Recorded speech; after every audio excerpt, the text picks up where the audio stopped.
किशोरीताई नमस्कार. आतापर्यंत या घाटकोपरच्या घटनेमध्ये 6 जणांचा मृत्यू झाल्याचं कळतंय आणि अजूनही काही जण या ढिगाऱ्याखाली अडकल्याची शक्यता आहे. मुळामध्ये दरवेळेला आपण पाऊस यायच्या आधी या लोकांना शिफ्ट करायचो. बऱ्याच दरडवर असलेल्या लोकांना कुठल्या तरी शाळेमध्ये वगैरे नेऊन कंपल्सरी शिफ्ट केलं जायचं. तुम्ही जीवितहानी टाळावी, तुमचं बाकी इथे ठेवा. पण लोकही ऐकत नाही आणि असं हे होतं.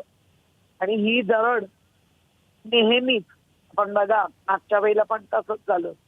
आता तर जास्त झालंय.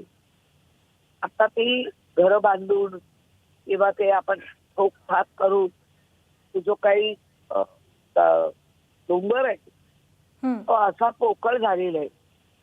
त्या डोंगरावरती लोकांनी आपापली घरं वसवली. पावसाच्या वेळेला तरी जरा 4 महिने बाहेर राहावं जेणेकरून होणार नाही. जीवित प्रमाणात झालेली आहे. मी टीव्हीच्या माध्यमातून बघते आणि पार्ल्याला आग लागली आहे. हो, या सगळ्या गोष्टीचा आढावा घेतोय आम्ही. अगदी. धन्यवाद किशोरीताई, आमच्याशी बातचीत केलीत याबद्दल आभार आपले.